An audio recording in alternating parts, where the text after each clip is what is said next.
们，你们知道复仇者联盟里面谁最能吃吗？嘿嘿嘿嘿，是不是被我这么突然一问，脑瓜子都嗡嗡的了？超级英雄什么时候都变成吃货了呢？难道我看了一个假的复仇者联盟吗？其实如果你仔细看，就会发现最大的吃货就是灭霸。在他光荣退休之后，立马就变成了农场主，在外星球种起了水果。外星水果，小伙伴们，你们见过吗？想吃吗？哎，今天大家有福了，陆子也搞到了几个复仇者联盟的美食大盲盒。据说运气好的话，可以直接拿到外星水果，变身灭霸，统治宇宙。想想就有点小激动啊！来，我们先看灭霸的这个。瞧，我发现了什么？灭霸的面具，这里面还有一个，哇，真的是外星水果！想不到我运气这么好，第一个就开出来外星水果，肯定是有小伙伴给我点赞了。不过这长得像毛毛虫的水果，真的可以吃吗？上面还有触角，咦，哇呀，里面都是这种绿色的，真的可以吃吗？不会变成外星人吧？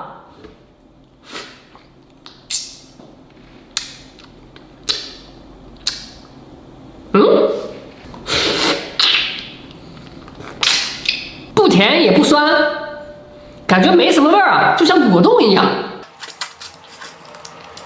糟了，我怎么感觉肚子有点疼呢？难道是要变身了？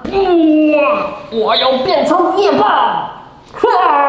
今天我要为我家乡的水果代言，毛毛虫外星果，吃了还想吃。来，我们继续开，万一下一个我们能开出来火星种的哈密瓜，那不就更有意思了吗？美国队长，两个东西，一个是格鲁特，手里还拿着一把枪。诶，这不又是银河护卫队里面的可爱担当吗？有多少人看银河护卫队就是为了格鲁特呢？可别跟我说是为了看星爵，哼！自从他放了灭霸之后，我就粉转黑了。哎，差点忘了，这里还有彩虹糖，这就是格鲁特最喜欢吃的零食。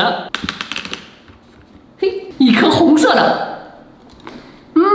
这个我记得特别清楚。当飞船里面的人都手忙脚乱的时候，只有格鲁特一个人不慌不忙，吃着彩虹糖看笑话，真的是太可爱了。我都想养一个小的格鲁特了。下一个又是什么呢？咦，老爷子。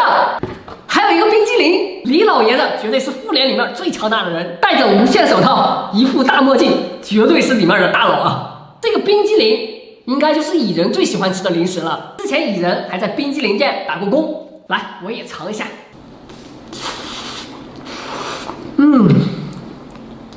真好吃啊！小伙伴们，你们知道我发现了什么？无线手套！我就是这个宇宙最强的人，看我打个响指。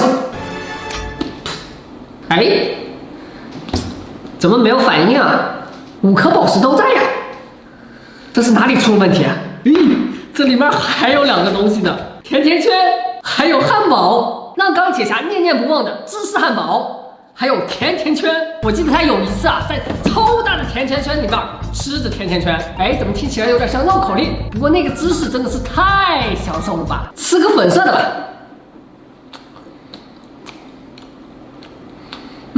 一般般嘛，就是一个普通的面包。最后一个，让我用无线手套把它打开。雷神之锤，无线手套，雷神之锤。我怎么感觉身上充满了力量？